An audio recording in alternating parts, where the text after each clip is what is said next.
James Comey, the former FBI director for Donald Trump's daughter, who prosecuted Maxwell, being fired. Florida practice and why I think Aileen Cannon was studiously avoided by Donald Trump. Why would Donald Trump sue over a silly 2003 birthday card? Here's the kicker. This isn't just about X-rated doodles.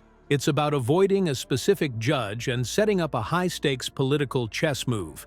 What's his real endgame? And how is Judge Cannon involved? Because they reported on a 2003 scrapbook birthday, 50th birthday party card thing. Stay tuned to uncover the hidden strategy that could shape the future of U.S. politics. Before we move on, I'd like to ask you a small favor. If you appreciate this content, please take a second to like this video and subscribe to the channel. Over 98% of you watch the videos without subscribing. It costs you nothing, but it makes a huge difference to us. So, did you click the subscribe button? Great. Thank you so much. Now back to the video. Why would Trump dodge a judge who's basically been his courtroom cheerleader? I mean, Judge Aileen Cannon stuck her neck out for him during the Mar-a-Lago classified documents case. In order to get Aileen Cannon, who did him a solid and helped him out in Mar-a-Lago during the search warrant criminal prosecution. Now, instead of filing in West Palm Beach, where she's most likely to land the case, Trump's camp picks Miami. Sounds like passing on your mom's apple pie at Thanksgiving. Suspicious, right? But this move isn't about Miami's nightlife or better weather. It's about strategy, thick, juicy 4D chess strategy. Let's break it down. Cannon's name rings loud in Trump world because, back in 2022, she made some controversial pro-Trump rulings that even the appeals court wasn't buying. Why did Donald Trump file the lawsuit in Miami? And why did he avoid filing it where he could have got Judge Aileen Cannon again? So you'd think Trump would be giddy at the idea of having her on another case. But here's the catch. By filing in Miami, he actually shrinks the odds of her being assigned. It's like he's parking his Lamborghini in the back lot when there's an open spot in the VIP section, but why? That's where things get spicy. One theory floating around. Trump's team wants to keep Cannon's hands clean for now. Think about it. Why risk her credibility on what could turn into a messy lawsuit when she could be the ace up Trump's sleeve later?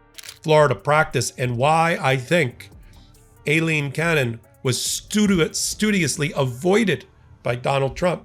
Let's not forget, Trump has big dreams, folks.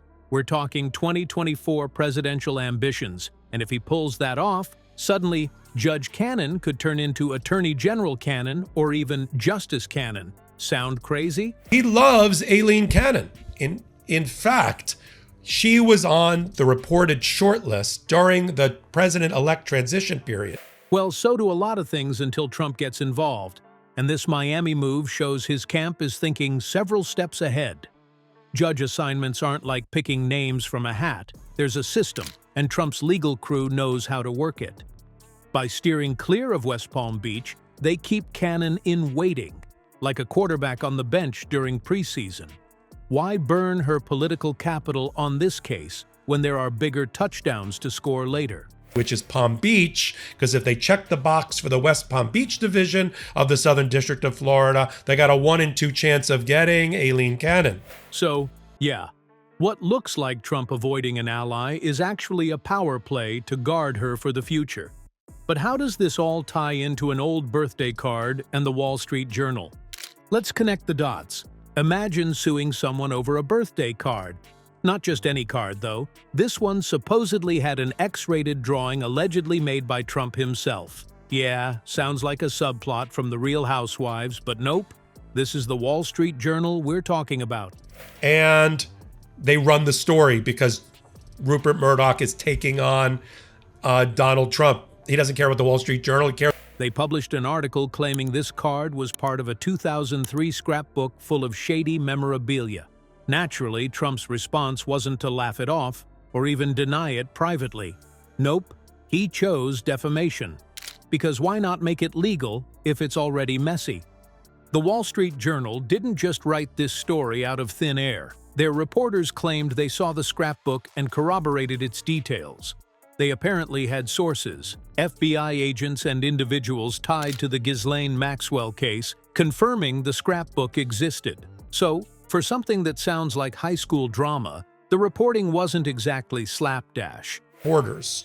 They mention the FBI. Is it possible that the U.S. Attorney's Office and the lawyers prosecuting Ghislaine Maxwell? The Wall Street Journal wouldn't gamble its reputation unless they were confident about their evidence.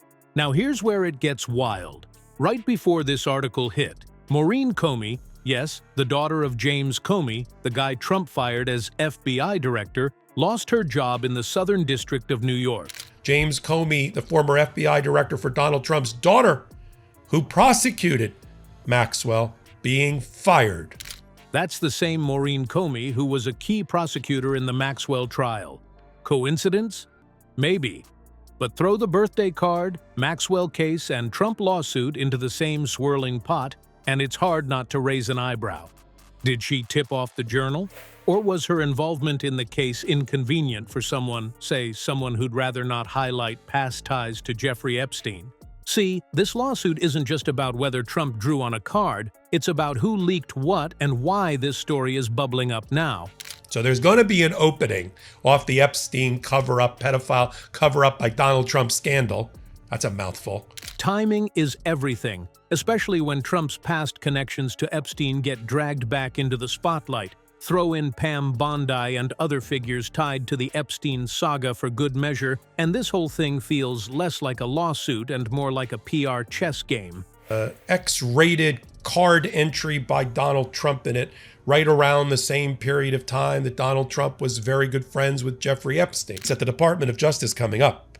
I'm looking at you, Pam Bondi, Attorney General, and potential openings at the United States Supreme Court. He would love to have Aileen Cannon. So what's the bigger play here? Is this about cleaning Trump's name or cleaning the table for his 2024 campaign? Let's tackle that next. Trump's Miami filing isn't just a legal move, it's a setup for the future.